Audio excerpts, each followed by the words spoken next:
Sejarah Kesultanan Cirebon.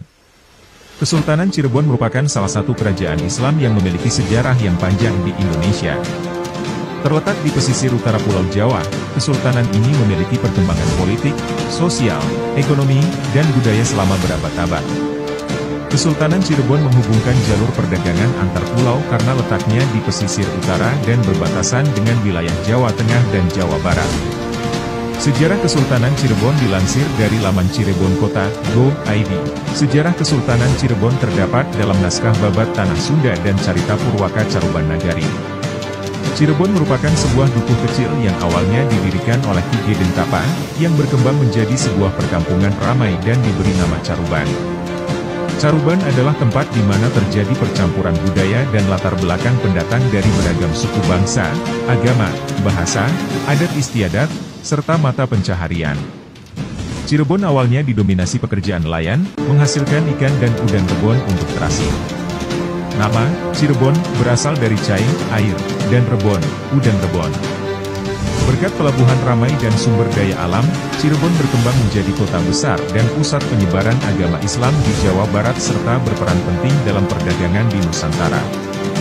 Setelah Ki Gedeng Tapa wafat, cucunya Walang Sungsang mendirikan Istana Pakumwati dan membentuk pemerintahan di Cirebon. Sebagai Pangeran Cakrabuana atau Haji Abdullah Iman setelah ibadah haji, dia dianggap pendiri Kesultanan Cirebon dan menjadi raja pertama yang aktif menyebarkan agama Islam kepada rakyatnya.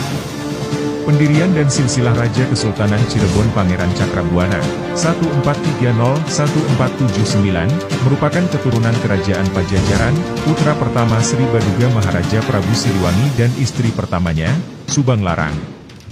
Dia memiliki dua saudara kandung, Nyai Rara Santang dan Raden Kian Santang. Seharusnya Pangeran Cakrabuana menjadi pewaris tahta Kerajaan Pajajaran karena sebagai anak laki-laki tertua. Namun, posisinya digantikan oleh adiknya yang bernama Prabu Surawisesa. Hal ini karena Pangeran Cakrabuana memeluk agama Islam yang diturunkan oleh ibunya. Pada abad ke-16, ajaran agama mayoritas di Kerajaan Pajajaran adalah Sunda Wiwitan, Hindu, dan Buddha. Pangeran Walang Sungsang mendirikan Kuta Kosot dan Dalam Agung Pakumwati di daerah Kebon Pesisir pada tahun 1430 membentuk pemerintahan di Cirebon, dan dianggap sebagai pendiri pertama Kesultanan Cirebon.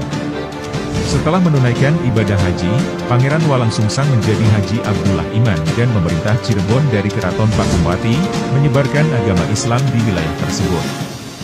Masa kejayaan Kesultanan Cirebon. Masa kejayaan Kesultanan Cirebon terjadi saat di bawah kepemimpinan Sunan Gunung Jati. Sunan Gunung Jati memimpin Kesultanan Cirebon pada masa kejayaannya. Dia memperluas wilayah kekuasaan hingga mencakup Banten, Indramayu, Brebes, Tegal, Pekalongan, Demak, dan sebagian Jawa Tengah.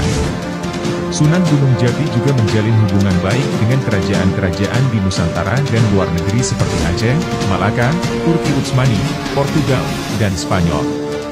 Selain memperluas wilayah, Sunan Gunung Jati juga memainkan peran penting dalam penyebaran Islam di wilayah Sunda dengan pendekatan budaya dan seni, mengembangkan seni wayang golek cepak dan seni batik khas Cirebon.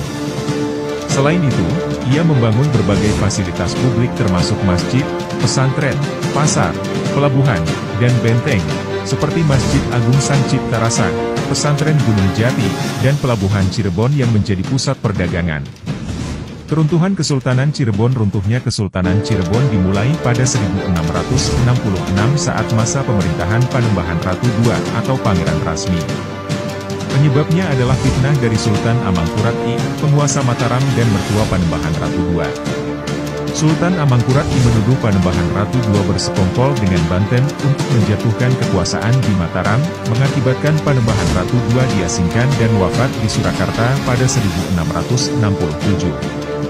Setelah kematiannya, Mataram mengambil alih kerajaan Cirebon secara sepihak, memicu kemarahan Sultan Ageng Tirtayasa dari Banten.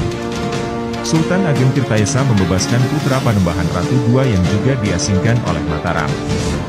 Akibatnya, Kesultanan Cirebon terpecah menjadi 3 bagian di mana masing-masing dengan sultan yang berkuasa. Pecahnya kesultanan juga menandai runtuhnya Kesultanan Cirebon. Hal tersebut karena situasi semakin memburuk dengan politik adu domba VOC. Peninggalan Kesultanan Cirebon, Keraton Kasepuhan, Keraton Kanoman, Makam Sunan Gunung Jati, Masjid Agung Sang Cipta Rasa, Seni Batik Cirebon, Seni Wayang Golek.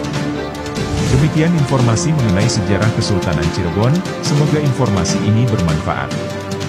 Disclaimer: jika terdapat kekurangan dan kesalahan minim meminta maaf. Dan apabila ada koreksi dan penambahan sejarah bisa disertakan di kolom komentar. Yuk berbagi sejarah. Terima kasih.